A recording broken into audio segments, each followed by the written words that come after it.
فاروق صاحب thank you so much for your time.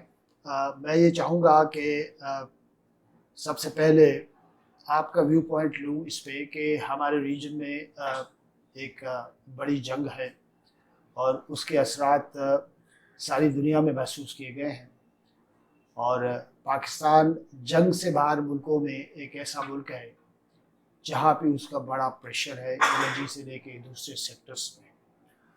ایسے موقعوں پہ ایک اپرچونٹی ہوتی ہے کہ آپ کو پتہ چل جاتا ہے کہ آپ کی کیا اسٹرینگس ہیں کیا ویکنیسز ہیں، اور شاید لرننگ کے لیے بہت کچھ ہوتا ہے سو دیٹ کہ ایسے سچویشنس میں آگے ہم اپنے اسٹرینگس کو بڑھائیں اور اس ٹائپ کے بحرانوں کو فیس کرنے سے بچ جائیں.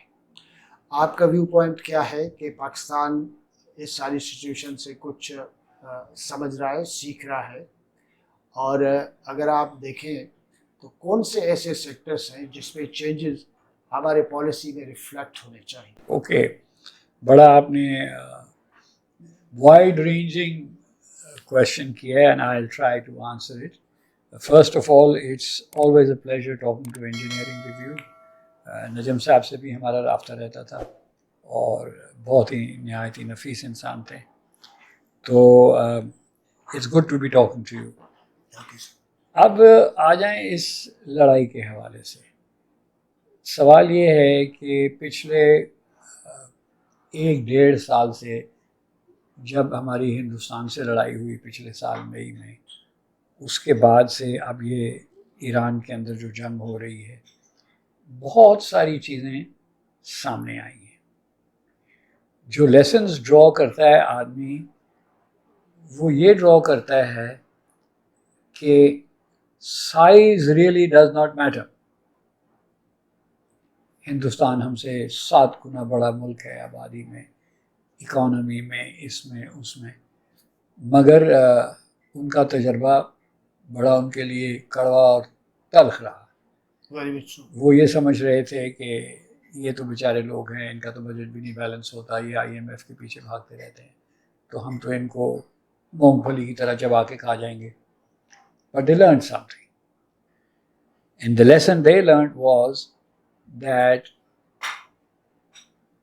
warfare has changed. It's not so much about توپیں کتنی ہیں، یہ کتنا ہے، وہ کتنا ہے. It's about being smart. آپ IT کو کیسے یوز کریں گے، آپ ڈیجیٹل ڈومینس کو کیسے ایکسپلائٹ کریں گے، اور وہ پاکستان نے بڑی خوبصورتی سے اور بڑی ایفیشنسی سے یوز کیا. So one of the lessons drawn is that size does not matter and your strengths are in technology. This is one conclusion we can draw from our engagement with India. اب اگر آپ اس present وار پہ آتے ہیں تو یہی point of view resource سامنے آتا ہے کہ Iran has brought to a grinding halt the greatest army in the world. By the way, Iran's not the first country to do it. The first country to bring the great army to a halt was Vietnam. اور میں نے وہاں ہو چی مین city کے باہر وہ مٹی کی سرنگوں میں گھس کے دیکھا ہے کہ کیا ٹیکنالوجیز امپلائی ہوئی تھیں جو اے سیمیٹرک تھیں. یعنی ان کے پاس تو امریکہ کے ریڈار بھی نہیں تھے، ہیلی کاپٹرز بھی نہیں تھے، گن شپ بھی نہیں تھے، کچھ بھی نہیں تھے، مگر ان کے پاس اسمارٹ ایکٹیویٹی یہ تھی کہ ان ٹنلز کے ذریعے انہوں نے نیچے اپنے میٹنگ رومز بھی بنائے تھے، فیلڈ ہاسپٹل بھی بنائے تھے، ویپن سٹوریج بھی بنائے تھے، اور انہی سے نکل کے وہ فائٹنگ کرتے تھے اور پھر واپس ان ہو جاتے تھے. So Vietnam was one example of asymmetric war. Second example of asymmetric was Afghanistan. Again, greatest army in the world, 21 years of war, and end result is کہ ہوائی جہازوں پہ لٹک کے لوگ بھاگ گئے. So Iran has again shown the same thing کہ جو لوگ کہہ رہے تھے کہ جی یہ 3 دن میں فارغ ہو جائیں گے، یہ ہو جائیں گے، وہ نہیں ہوئے 3-4 دن میں فارغ، کیونکہ انہوں نے 2-3 باتیں کی. انہوں نے انڈیجنس ٹیکنالوجی ڈیولپ کی اور انہوں نے فارورڈ پلاننگ کی. ان کو پتہ تھا کہ یہ دن ان کے اوپر ایک نہ ایک دن آئے گا، اور چونکہ وہ دن آئے گا تو اس لیے اس کی تیاری انہوں نے 20-30-40 سال تک کی. بالکل.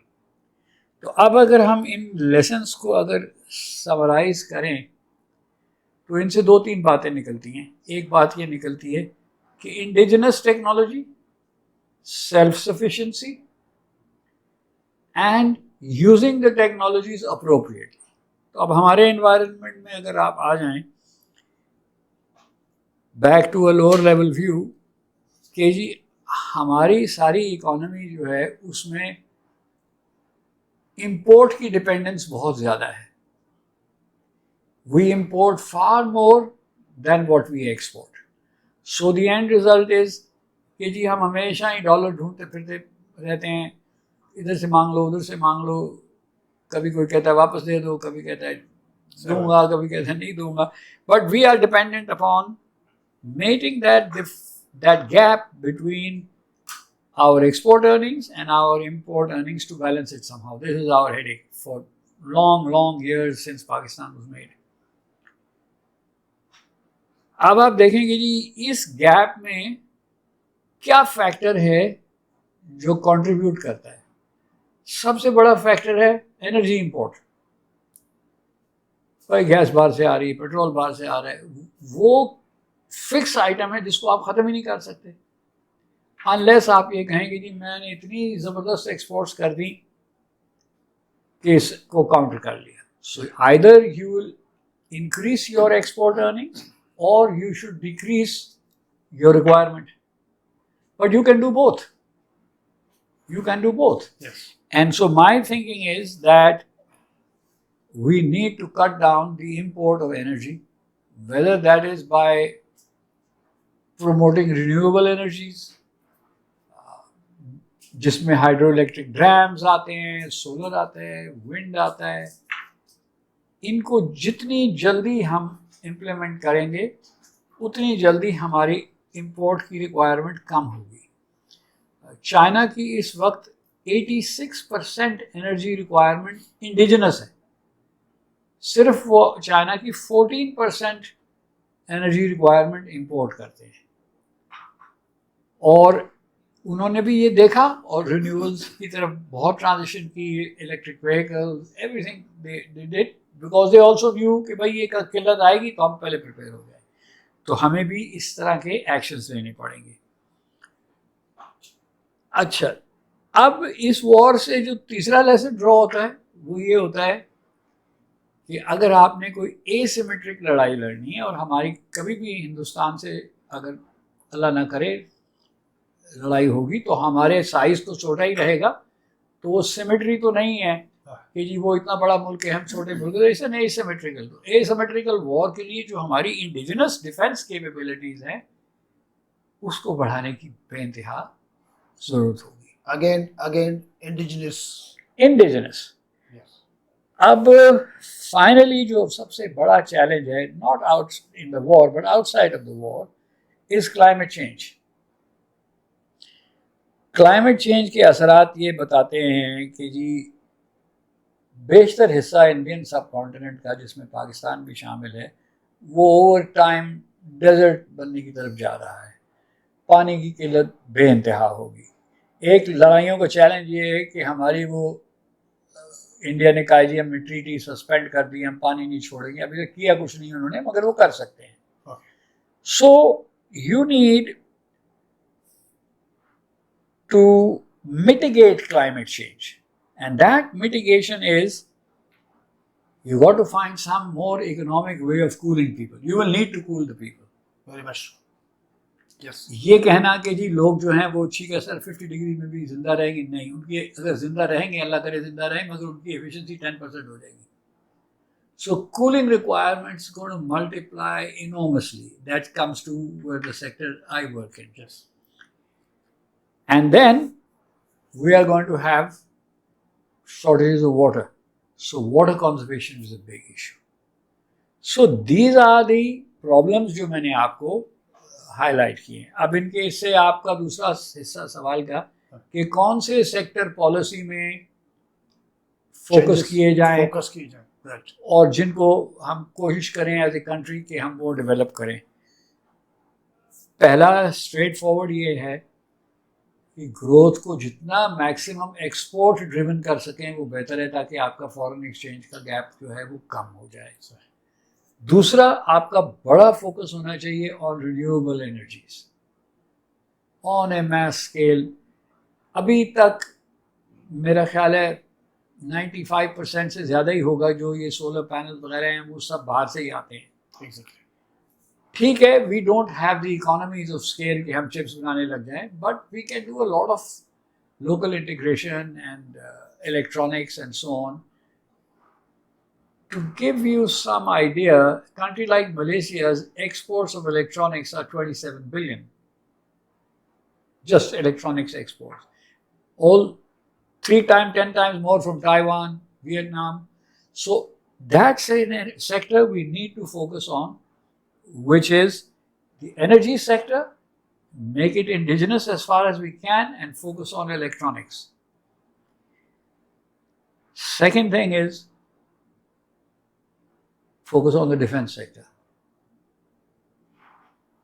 وہ تیاری آپ کو بھی کرنی پڑے گی ایسیمیٹریکلی کے لیے, لڑائی کے لیے جو ایران نے کی ہے, تو اس کے لیے ڈیفینس انڈسٹری کو آپ کو بڑے پیمانے میں بڑھانا پڑے گا لوکل انڈیجنس بیسس پہ.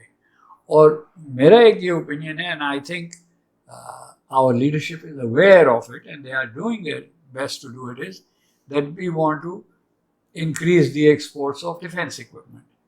اب ہمارے فائٹر ہوائی جہاز بک رہے ہیں دوسرے ملکوں میں, میرا خیال ہے اس سیکٹر کو اور پش لینی چاہیے, پروڈکشن کیپیسٹی بڑھ جائے اور ویپن سسٹمز بڑھ جائیں. ڈیفینس انڈسٹری کو فروغ دینا چاہیے along not only in the military field but civil companies can also enter in this field. In America it's all done by civilian companies. And then climate change کے حوالے سے ہمیں اسٹریٹجیز ڈیولپ کرنی ہے کہ پاپولیشن کو ٹھنڈا کیسے رکھیں بغیر بجلی استعمال کیے ہوئے.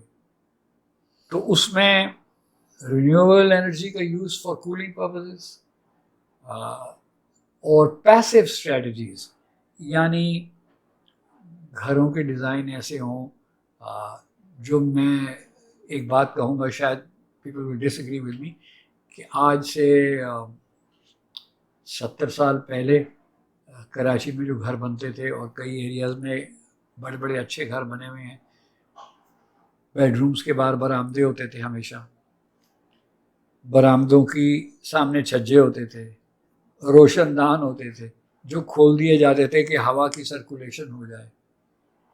تو لوگ جو ہیں وہ کمفرٹیبل رہتے تھے, جس زمانے میں اے سی کا بھی کوئی رواج نہیں تھا. بالکل صحیح. اب ہم نے کیا کیا ہے کہ ہم نے اس آرکیٹیکچرل ماڈل کو چینج کر دیا ہے. آف کورس پاپولیشن کا پریشر ہے, زمین چھوٹی ہو گئی ہے واٹ ایور, بٹ اس کو چینج ایسا کر دیا ہے کہ اب ہیٹ گینز جتنے بھی ہیں وہ ڈائریکٹ اپیئر ہوتے ہیں اور بغیر اے سی کے گزارا نہیں ہوتا. تو ہمیں کہیں نہ کہیں یہ کانشیس ایفرٹ کرنی پڑے گی کہ پیسو اسٹریٹجیز استعمال کی جائیں.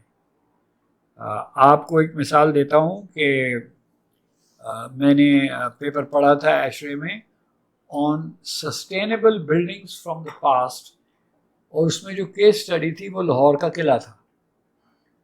تو جو لاہور کے قلعے کی کنسٹرکشن ہے اس کے اندر جو کنسٹرکشن میں ہیٹ لوڈ کے فیکٹرز ہیں وہ آج کے لیٹسٹ اسٹینڈرڈ سے بہتر ہیں. اور اس زمانے کے انجینئرز نے جو جعفریاں بنائی تھیں وہ ہوا کے ڈائریکشن میں بگائی تھیں, ان کے سوراخ وینچریز تھے, ہوا کھینچتے تھے, وہ ہوا چینل ہو کے رہائشی علاقوں سے باہر نکل جاتی تھی. قلعے کی چھتوں کے اوپر پانی کھڑا رہتا تھا کہ گرمی اندر نہ گھسے اور سردیوں میں گرم پانی فراہم ہو جائے. اندر جو تھے پولز تھے جن میں واٹر رہتا تھا, جب لو چلتی تھی تو ایویپوریٹو کولنگ ہوتی تھی. So these were all sustainable strategies. اس وقت بہت زبردست اپرچونٹی یہ ہے کہ آج سے 500 سال پہلے جو سسٹینیبل اسٹریٹجیز تھی ان کو آپ کنٹرول نہیں کر سکتے تھے. But today's control systems and technology allow you to use the passive strategy with control. That's correct. So we need to work in that direction, because the challenge is that in the climate change situation, we will need to cool our population without much energy usage. And the last one is water. Agriculture ہماری back bone ہے. آبادی ہماری اللہ کی فضل و کرم سے بڑھ رہی ہے, اور اگر زمین ڈیزرٹ کی طرف جاتی ہے اور پانی رکتا ہے تو how are we going to feed our people? That becomes a great challenge. So agriculture جس میں پانی کا کم استعمال ہو وہ بہت ضروری ہے. کچھ فیسلٹیز مڈل ایسٹ میں بنی ہیں, خصوصاً ابو دھابی میں, جہاں انکلوز اسپیسز میں کلٹیویشن ہو رہی ہے, اور اس کے لیے انہوں نے بڑی نئی ٹیکنالوجیز لگائی ہیں کہ جو ٹینٹ ہیں جن میں کراپس اگتے ہیں, ان کا جو مٹیریل ہے وہ ہارمفل ریڈیشن روک لیتا ہے, صرف اچھی چیز اندر آنے دیتا ہے. ویسٹ واٹر کو ٹریٹ کرتے ہیں, اسی کو یوز کرتے ہیں, and they have achieved 90% reduction in the water requirement of crops. So Pakistan will have to go for this. So there's the sector of agricultural equipment, water conservation, renewable energies, defense equipment. I see these as the areas of focus. That's very important. It's pretty comprehensive. Just one question. I need a shortest answer from you is that you told me that our politicians, our governments are well aware of all that, I'm sure, right? Realization kitni hai?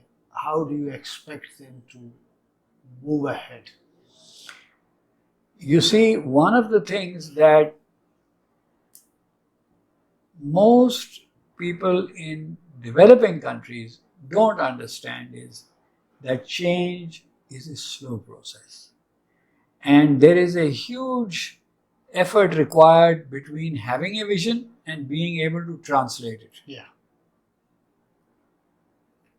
Some situations, some basics are necessary for that purpose. Number one basic is, can you get everybody on the same page and pull in the same direction? That's first requirement. اگر آپ کچھ کہہ رہے ہو, میں کچھ کہہ رہا ہوں, آپ کہہ رہے جی میں حیدرآباد جا رہا ہوں, میں کہہ رہا ہوں نہیں یار میں کوئٹہ جا رہا ہوں, we are not going to get anywhere. جتنی ملک ڈیولپ ہوئے ہیں, اور اس کے لیے چائنا جو ہے وہ سب سے دنیا میں بہتر ایگزامپل ہے, وہ یہ ہے کہ there has no political difference of opinion. It's only about China, it's not about party A or party B or party C or party D. تو میری ذاتی تھنکنگ تو ہمیشہ یہ رہی ہے کہ ہم لوگ جمہوریت کے پیچھے بھاگتے ہیں. یہ وہی جمہوریت ہے جس نے ڈونلڈ ٹرمپ کو پیدا کیا ہے اور امریکہ کی تباہی کی طرف لے جا رہی ہے. تو بہتر یہی ہوتا ہے کہ جو اللہ رسول کے احکامات ہیں, جو انہوں نے طریقے بتائے تھے, اس کو